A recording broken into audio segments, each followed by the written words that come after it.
Good morning, ma'am. You're Crystal Calvillo? Yes, ma'am. And Ms. Calvillo was previously in court and cause number 24 DCCR 2456 entered a plea of guilty to the state jail felony offense of theft of property. I've received that pre-sentence report. Any additions or corrections to that report? No, no, not the state. All right, ma'am, I'm going to find that you entered your plea of guilty previously freely and voluntarily. Find sufficient evidence to find you guilty. However, I'm going to follow the agreement that you made with the district attorney and defer all proceedings and place you on probation for 3 years. Yes, ma'am. You're ordered to pay the $500 fine and to follow all of the rules and conditions of probation. If you do that, this is an excellent opportunity because you do not have the felony conviction on your record. And at the end of that probation period, if you successfully complete it, the case is actually dismissed and you will never have that felony conviction. The other side of that, though, is if you violate any condition of probation, you can be brought back into court, you could be found guilty, and then you could be sentenced anywhere in the range of punishment, which is up to 2 years at a state jail prison. Do you understand? And there's no restitution, correct? Okay. All right, I'm handing you the trial court certification that shows this was an agreement that I followed, and so you have waived your right to appeal. If you'll just have a seat here in the courtroom, probation, she's going to call you up to her desk when she's ready to go over all of your paperwork. Thank you, ma'am. Good luck to you, ma'am. Thank you, sir. Thank you.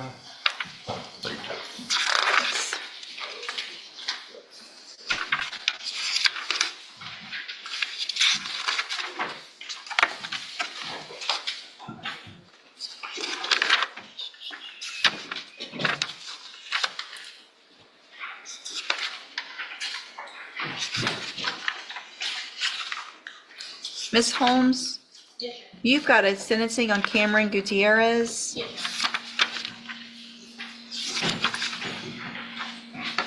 Sentencing on Cameron Gutierrez. Good morning.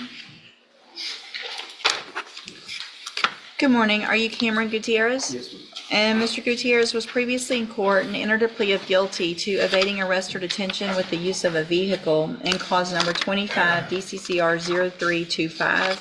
I've received that pre-sentence report. Have you both had an opportunity to review it? Yes, Your Honor. Yes, sir. Any additions or And corrections? from the defense. Not for the state. All right, sir, I'm going to find that you previously entered your plea of guilty freely and voluntarily.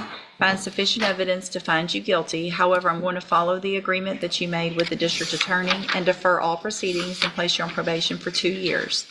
You're ordered to pay the $500 fine and to follow all of the rules and conditions of probation. Yes, sir. If you do that, this is a great opportunity because you do not have a felony conviction on your record. And if you successfully complete the probation, at the end of the probation period, the case will be dismissed and you'll never have a felony conviction. The other side of that, however, is if you violate any condition of probation, you can be brought back into court, found guilty of the offense, which would make you a convicted felon, and sentenced to prison for anywhere in that punishment range, which is between 2 years and up to 10 years in prison. Do you understand? Yes, sir. I'm handing you the trial court certification that shows that this was an agreement that I followed, and so you have waived your right to appeal. If you'll just have a seat here in the courtroom, probation's going to call you up to her desk when she's ready to go over your paperwork. Okay. Good luck to you, sir. Thank you. Thank you. Mr. Kelly. I lost Mr. Kelly.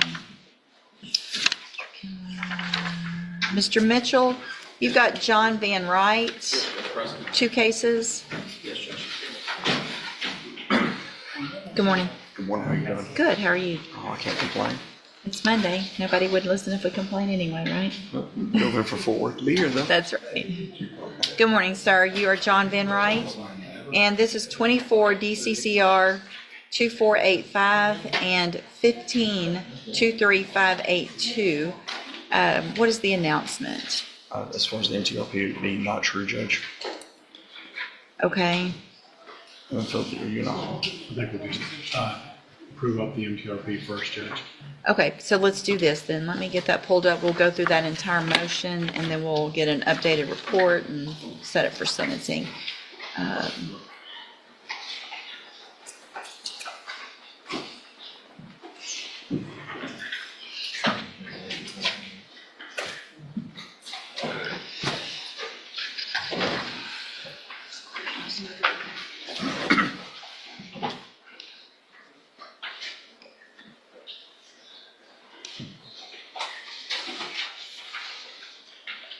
Mr. Van Wright, would you please raise your right hand? Do you swear or affirm the testimony you're going to give in this hearing will be the truth, the whole truth, and nothing but the truth, so help you God? I do. Thank you, sir. And will he waive the formal reading of the motion? Yes, Judge.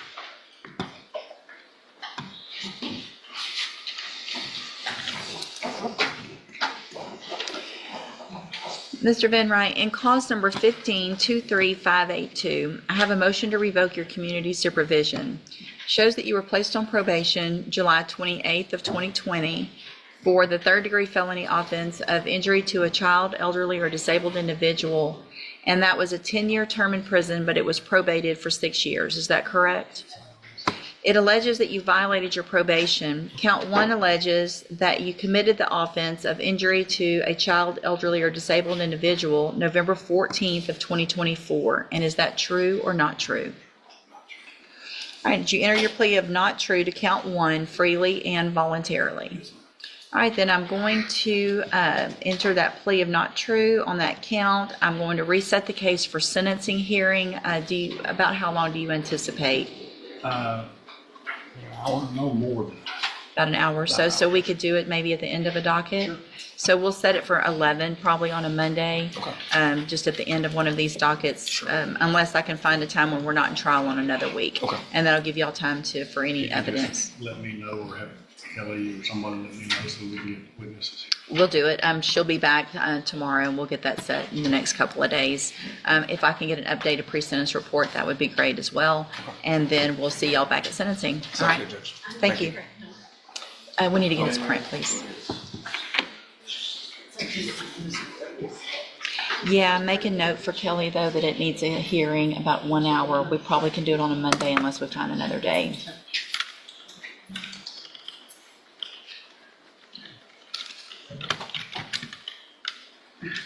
May I be dismissed, Judge? Yes, thank you.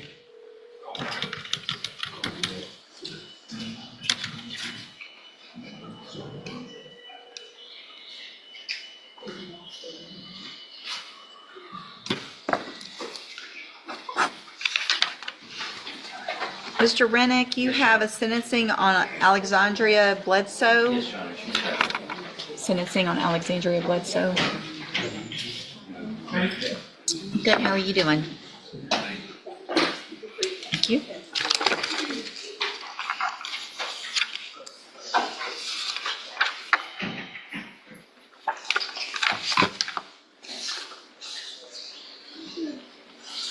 Good morning, are you Alexandria Bledsoe? And this is 25 DCCR 0004. Ms. Bledsoe was previously in court and entered a plea of guilty to the state jail felony offense of abandoning or endangering a child with intent to return. I've received the pre-sentence report. Has everyone had an opportunity to review the report? Yes, Your Honor. Yes, sir. Any additions or Only corrections? one minor thing my client would bring up. The name of her employer was Cigna, correct, or Sigma? Cigna, it was listed as Sigma, and she was just worried that that might be an Okay, issue. I told her not to worry Don't worry about about it, but that. she wanted to bring it to the court's attention. okay, thank you very much. Anything else? So, Your Honor. All right, ma'am, I'm going to find that you previously entered your plea of guilty freely and voluntarily. Find sufficient evidence to find you guilty. However, I'm going to follow the agreement that you made with the district attorney and defer all proceedings and place you on probation for 3 years. You're ordered to pay a $500 fine and to follow all of the rules and conditions of probation. That is going to include completing an intensive parenting class. If you haven't already done that through CPS, there's going to be something through probation that you're going to need to do, obviously.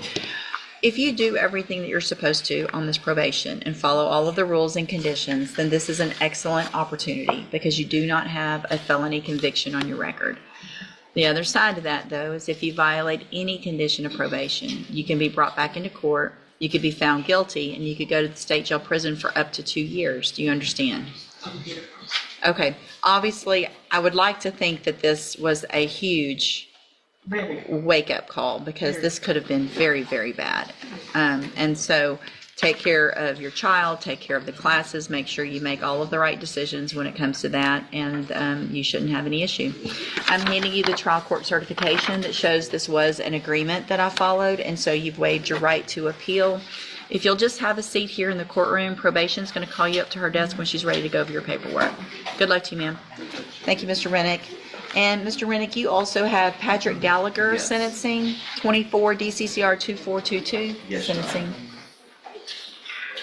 Patrick Gallagher. He's also present. I have one other after that. Good morning, sir. You're Patrick Gallagher. And Mr. Gallagher was previously in court, entered a plea of guilty to driving while intoxicated, third or more. And I received the pre-sentence report. Has everyone had an opportunity to review the report? Yes, Your Honor. Yes, Your Honor, yeah.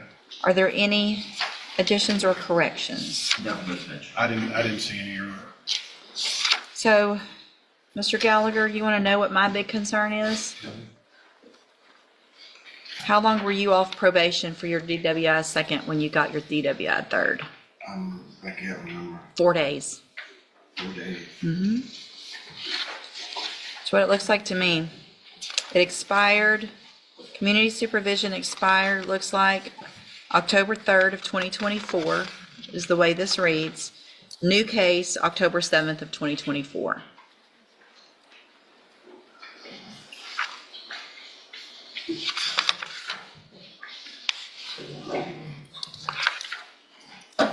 What, if anything, have you done with regard to any kind of drug treatment? Anything on your own to stop using alcohol or drugs? I quit drinking. I pray to the good Lord because I'm a single dad with grandkids, so that's over with. Well, it should have been over with when you were on probation last time. Yes, ma'am, I agree. And I appreciate that you're praying, but sometimes that's not enough. I agree with that too.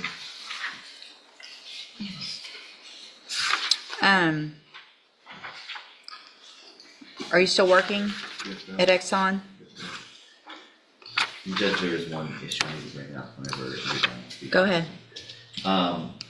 I'd spoken to the prosecutor about this. He is a full-time shift worker, and one of the issues was he had brought in his work schedule as the court was willing to, he had dates that he was not working to do the 10 days. Okay. And that is something that being the courts. Sure. Oh, you weren't quick enough. You were quick, though. Okay.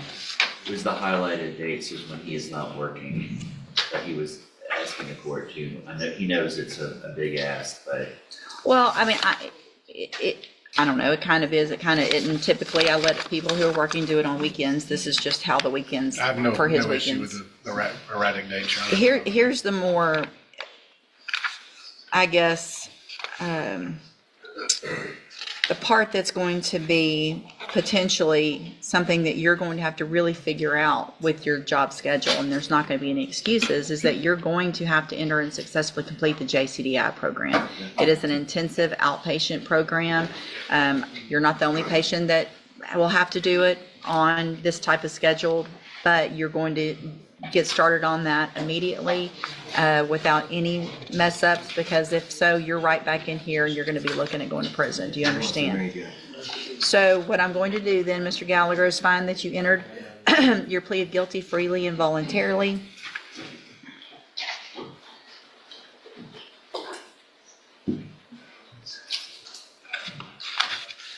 Have you been wearing a drug patch either, or no? Was that a condition of anything? I didn't, no judge. the bond, it wasn't a condition?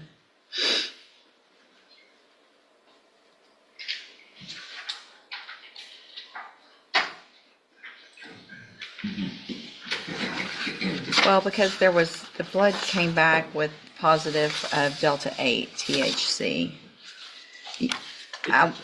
I'm sorry. That's correct. Yeah. Are you doing anything like that still? No, ma'am, I work for ExxonMobil. Well, I mean, did you work for them when you, I did, but I had a vape that I didn't know was there, so that's history. you're 52 years old and you're using a vape that you don't know what's in it? Do you want me to buy that? You don't have to, no, ma'am. I don't. Because if you don't know, then you should have known. So either way, it's ridiculous that, I mean, that's something that a teenager would come in and tell me, I got a vape and I don't know what's in it.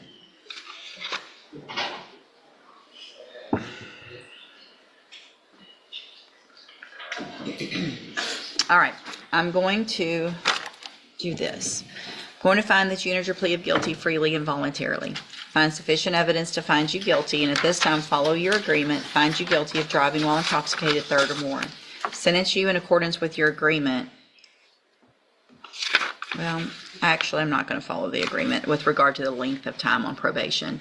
The fact that he was just off of probation, I think, warrants longer than a 5-year probation. The length of your probation period is ultimately up to me anyway, so it's not like I'm following the main part of the deal, but you still wouldn't have a right to appeal because that's up to me. So I'm going to find you guilty, sentence you to 10 years in the institutional division of the Texas Department of Corrections, but I'm going to suspend that and place you on probation for 7 years. You're ordered to follow all of the rules and conditions of probation. That's going to include entering and successfully completing the JCDI program and following, obviously, all of the rules and conditions. You'll have an auto ignition interlock device on your vehicle. Do you already have that? You're going to keep that at least for some amount of time. And if he has the interlock, you can make a notation. I don't need interlock and scram and portable, whatever they feel like is best through JCDI. Once that gets going, I'm fine with. I am going to order that you serve the 10 days upfront time. That is going to be on the date starting. I'm going to attach, I'll give you this copy as well, but so like where it says 9 nights, you work that night of the 9th. It's like, I'm all So- right. So you'll start on October 10th. I want you to turn yourself in October 10th at 6 p.m. And then you'll spend the 10th and the 11th, and they'll release you on the 12th. Okay? Yes, ma'am. And then when you work days, what time do you get off? 4 o'clock. 4 o'clock p.m.? Well, depends on when I leave, so it could be 4 to 4:30 to 5. Okay, so the next time is going to be, since you're working days on the 16th, you're going to go at 6 p.m. on the 16th, and then you'll spend that night, 17th, and get out on the 19th.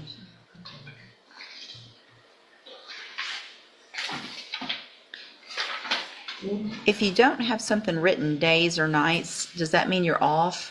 And we're so short-handed, it's a possibility, or I had to work overtime because I gave up 2 days overtime already for the 11th and 17th. Okay. If it doesn't say days or nights on this calendar, does it mean you're off? Yes, ma'am. Okay. So that second one in October, you're going to go, we're going to get this done. Because that's your long days off. So we're going to get that week all done. So you're going to go in on the 16th, and you're going to get out on the 23rd. So that gives you one overnight, 16th, 17th, 18th.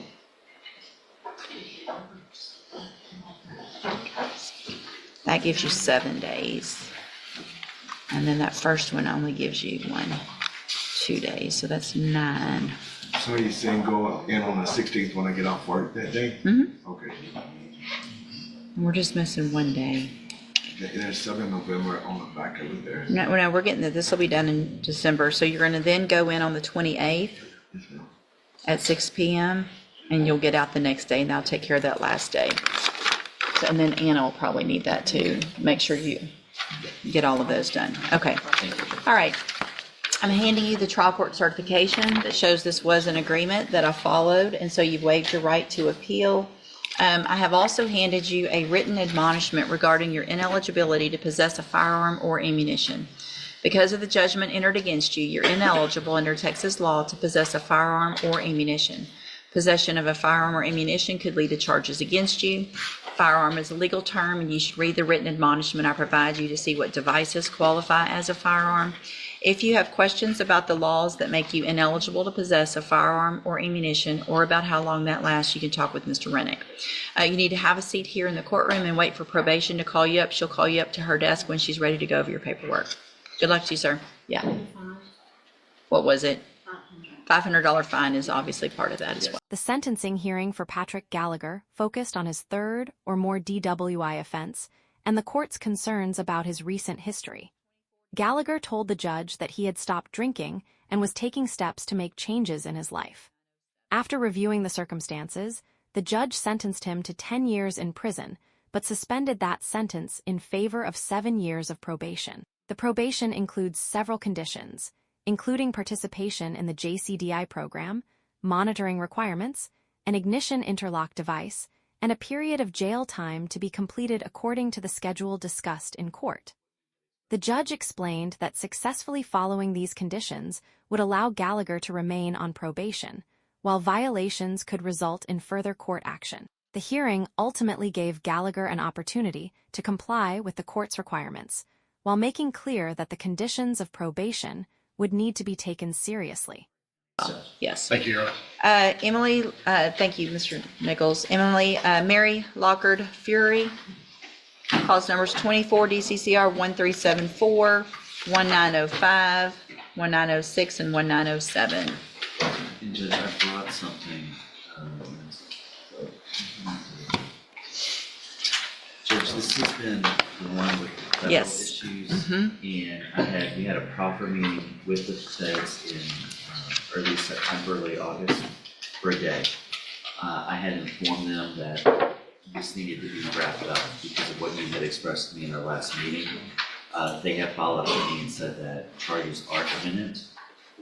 And Judge, just to be very straight with you about it, they had told me that in June.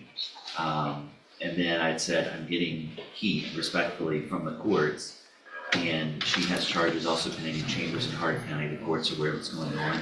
Mr. Moran, the assistant U.S. attorney, informed me that he thinks it's going to happen either, he alluded to me it's going to be in October, but I have no way of telling the court with absolute certainty that's correct, so I don't have any control over it because I thought it would be sooner. Right. But the dilemma for me is, and Mr. Smith, who's been super helpful and accommodating dealing with this issue, is that we know that the federal charges are coming. They haven't landed yet. But I don't want to be placed in a situation where I have to clean the state charges and the federal charges are coming. That's why I brought that email. I appreciate the email. If you don't mind, I'm going to hang on to this. Absolutely. I might give Ray a quick email or a call and he's just to very- find, he's very I've known him pleasant. we used to work together, so I'm fine with, I've spoken with him. I've sent him all of the restitution amounts for our cases. yeah.